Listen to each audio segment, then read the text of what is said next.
Aleluia. Livro dos Salmos, capítulo de número 77, versículos do 1 em diante, vai dizer-nos assim a santa e poderosa palavra do Senhor. Clamei a Deus com a minha voz, a Deus levantei a minha voz, e Ele inclinou para mim os ouvidos. No dia da minha angústia, busquei ao Senhor. A minha mão se estendeu de noite e não cessava. A minha alma recusava ser consolada. Lembrava-me de Deus e me perturbava. Queixava-me e o meu espírito desfalecia. Sustentaste os meus olhos vigilantes. Estou tão perturbado que não posso falar. Considerava os dias da antiguidade, os anos dos tempos passados. De noite chamei à lembrança o meu cântico. Meditei em meu coração, e o meu espírito investigou. Rejeitará o Senhor para sempre e não tornará a ser favorável?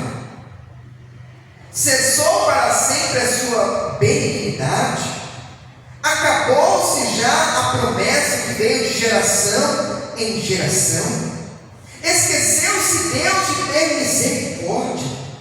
Ou encerrou Ele as suas misericórdias na sua ira? E eu disse: isto é enfermidade minha. E logo me lembrei dos anos da destra do Altíssimo. Lembrar-me-ei, pois, das obras do Senhor.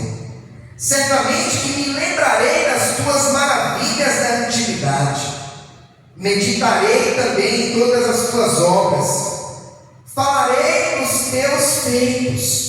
O teu caminho, ó Deus, está no santuário. Que Deus é tão grande como o nosso Deus. Tu és o Deus que fazes maravilhas. Tu fizeste notória a tua força entre os povos. Aleluia.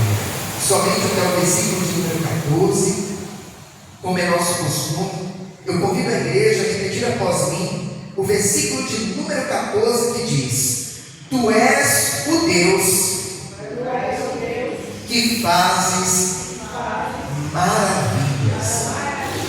Tu fizeste notória a tua força entre os povos. Mais uma vez a parte A. Tu és o Deus que fazes maravilhas. Aleluia. Coloca a Bíblia no teu assento. É momento de falar com Deus. Senhor amado, Pai querido, Deus santo e todo-poderoso, nesse momento, ó Deus, aqui está a tua igreja, que mais uma vez agora ouviu a tua palavra. Palavra que, como já foi dito aqui nesta noite, é viva e também eficaz.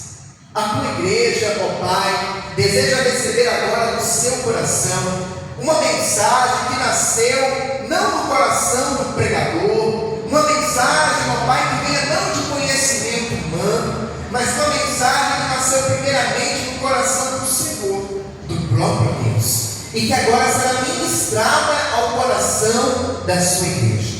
Por essa razão, ó Pai, nós te pedimos que mais uma vez o Senhor venha abrir os nossos ouvidos espirituais, venha abrir, ó Pai, o nosso entendimento, para que nós possamos não apenas ouvir, mas entender a mensagem que o Senhor tem preparado a cada um de nós, e que esta palavra ela seja como alimento para a nossa alma, combustível para a nossa fé, e como uma bússola, ó Pai, que nos aponta ao norte, que nos mostra o caminho da sua vontade, que é boa, perfeita e agradável.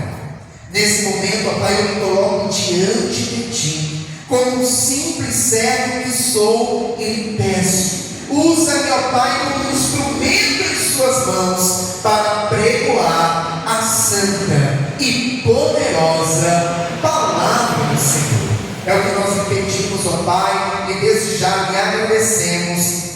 nome do Senhor Jesus. Amém e graças a Deus. Agora eu convido a igreja a dar a mais forte salva de palmas ao Senhor Jesus. Aleluia! Santo é o Senhor. A igreja pode tomar o seu assento, fiquem todos à vontade. Livro dos Salmos.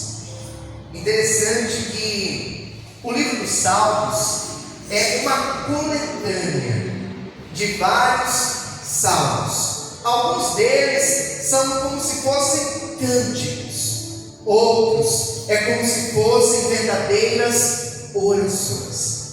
O que muito me chama a atenção no livro dos Salmos é que ele demonstra muito também dos sentimentos e das emoções de nós, seres humanos. Os salmistas que escreveram estes salmos, sim, todos escreveram inspirados pelo Espírito Santo de Deus. No entanto, cada um em meio a uma situação, em meio a uma circunstância diferente. Muitos salmos são os salmos de júbilo a Deus, engrandecendo o nome do Senhor, o salmista ali se alegrando pelo que Deus fez na sua vida. No entanto, existem outros salmos também, que são salmos onde o salmista está se derramando na presença do Senhor, por conta de uma situação, por conta de uma adversidade que está enfrentando. O livro dos Salmos foram escritos por diversos salmistas diferentes. Entre eles está Davi, Salomão, Moisés, também Asaf. E esse que nós acabamos de ler, o Salmo de número 77, ele foi escrito por Asaf. Asaf, ele foi um músico, ele foi um levita da época de Davi. Alguém que estava na casa do Senhor, alguém que estava no templo, alguém que tinha uma vivência na presença de Deus.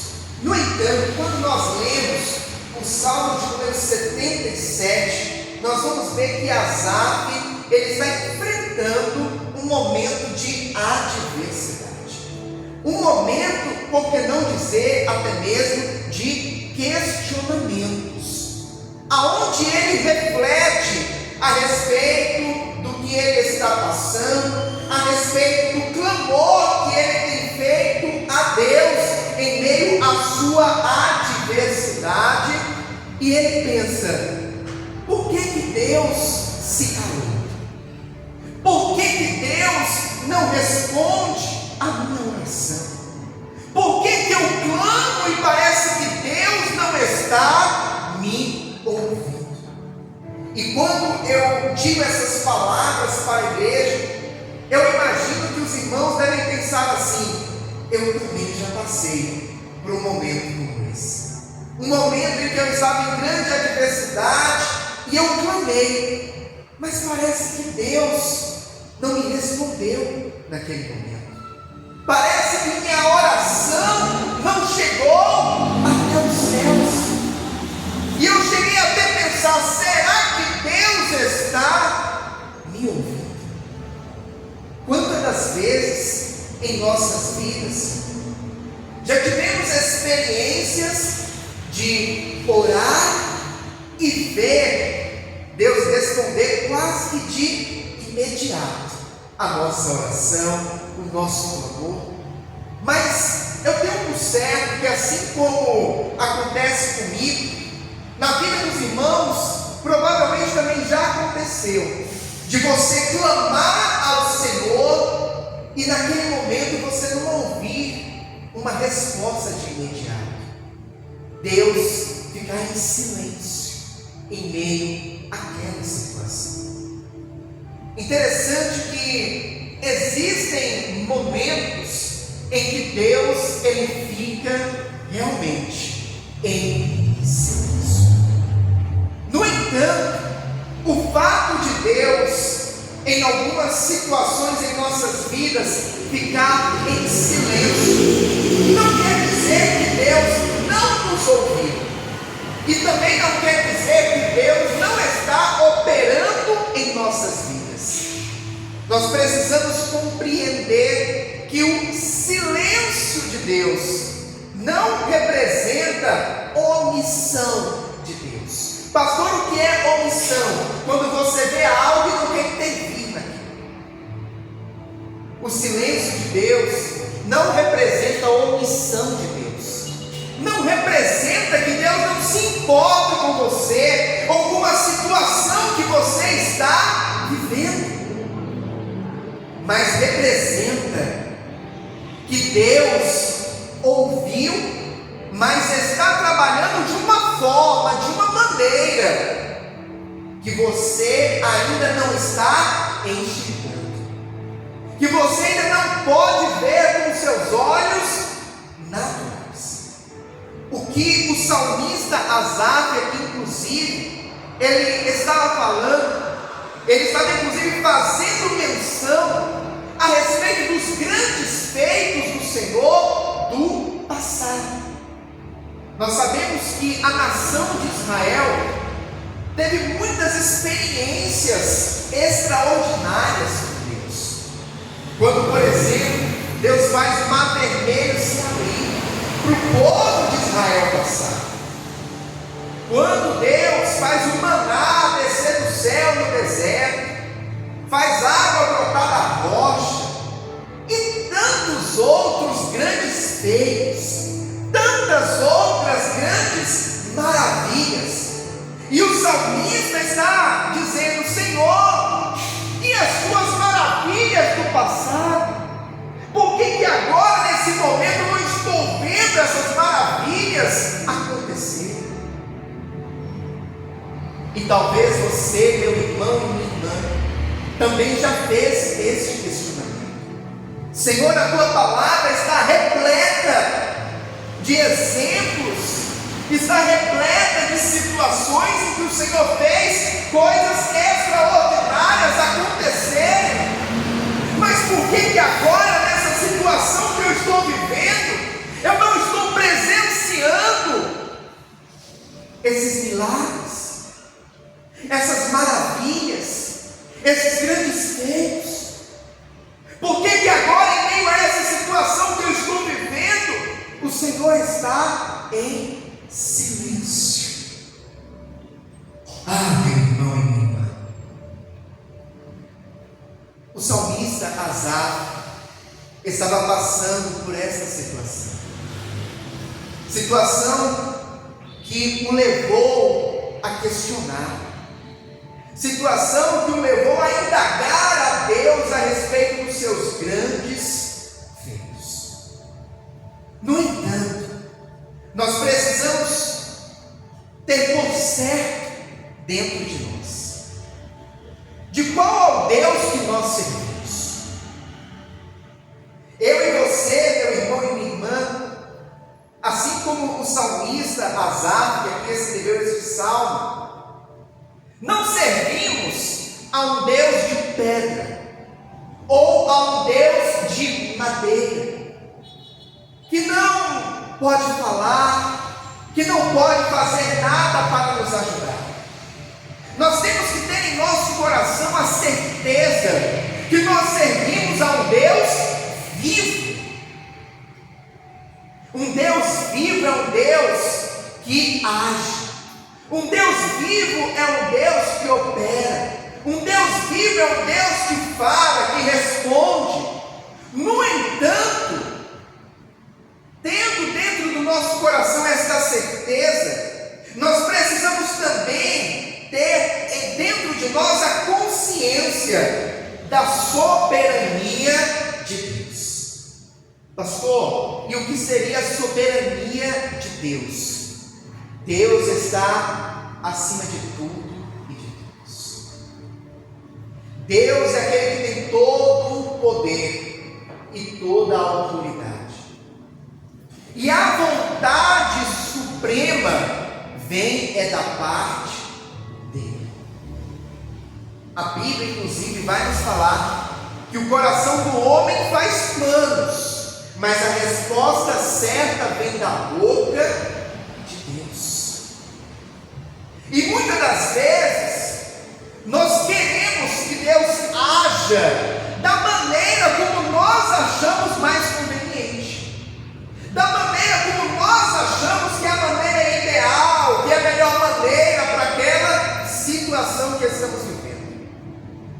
No entanto, nós precisamos lembrar da soberania de Deus, da vontade de Deus. E Deus, Ele tem o tempo certo, a hora certa de agir. Assim como também tem a maneira certa de operar algo na minha e na tua vida. E muitas das vezes, por não ter chegado ainda o tempo de Deus agir na situação, por Deus não estar trabalhando da maneira como você estava pensando ou planejando na sua mente, aí surgem os questionamentos. Mas por que, Senhor? Nós precisamos entender que Deus, Ele está no controle de todas as coisas. Mesmo quando nós não ouvimos uma resposta imediata, mesmo quando nós não vemos um grande milagre acontecer na hora que nós pedimos, nós precisamos confiar que Deus está no controle da minha e da tua vida, e que no momento certo, da maneira certa, Ele vai operar na situação. No entanto, nem sempre vai ser no tempo que nós queremos, nem sempre vai ser da maneira como nós esperamos. No entanto, vai ser no tempo e da forma como Deus. A vontade de Deus, ela é boa, ela é perfeita e ela é agradável. A vontade de Deus é melhor que a minha. A vontade de Deus é melhor que a sua. Aquilo que muitas das vezes parece bom aos nossos olhos, Deus observa dos altos céus e vê que muitas das vezes aquilo lá na frente pode nos prejudicar. Ou se aquela bênção foi entregue naquele momento, nós não vamos saber lidar com ela, nós não vamos saber administrar ela. Então nós precisamos confiar no Deus ao qual nós servimos. Aleluia. Pastor, e as grandes maravilhas de Deus? O nosso Deus, Ele não mudou. O nosso Deus, Ele continua sendo o mesmo Deus. O nosso Deus, Ele continua tendo todo o poder, continua tendo toda a autoridade. No entanto, Ele age como Ele quer, da maneira que Ele quer. Existem momentos que Deus opera milagres que são notórios, que são milagres que todos olham e falam: nossa, que coisa extraordinária que aconteceu aqui diante dos nossos olhos. No entanto, existem outras situações em que Ele age de maneira diferente. Ele age de forma diferente. E isso não é porque Deus mudou, mas é porque Ele sabe a melhor maneira de agir. Ele sabe a hora certa de operar em nossas vidas. Nós, como filhos, precisamos confiar no nosso Pai. Confiar que o nosso Pai, Ele continua cuidando de nós. Ele continua velando pelas nossas vidas. Ele continua, assim como a palavra dele vai nos falar, o guarda de Israel, que não tosqueneja. A Bíblia vai nos falar que o nosso Deus, Ele é o guarda de Israel, e Ele não tosqueneja. Não tosquenejar é não cochilar. Enquanto eu e você descansamos, enquanto eu e você dormimos, Deus permanece acordado. atento, velando pelas nossas vidas. Então, diante das adversidades essas que sim, existem momentos que elas batem na nossa vida. Pastor, mas nós somos cristãos, sim, e nós cristãos passamos por muitas adversidades. E quando a adversidade bater na porta, clame ao Senhor. E quando você clamar ao Senhor, tenha no teu coração a certeza que o Senhor, Ele está te ouvindo. O Senhor, Ele está te observando. E o Senhor, Ele irá no momento certo e da maneira certa operar na tua vida, operar nessa situação, mudar este cenário. Mesmo que você talvez hoje não esteja ainda vendo o agir de Deus, mesmo que hoje você talvez ainda não esteja ouvindo uma resposta da parte do Senhor clara para a situação que você está vivendo, mas saiba, mas tenha no teu coração a certeza que Deus está te contemplando e no momento certo Ele se levantará em teu favor para operar algo extraordinário. Não desista, não deixe de clamar, não deixe de buscar. Pastor, mas faz muito tempo. Pastor, mas já tem meses, talvez anos. Não desista. A tua oração não passa desapercebida diante de Deus.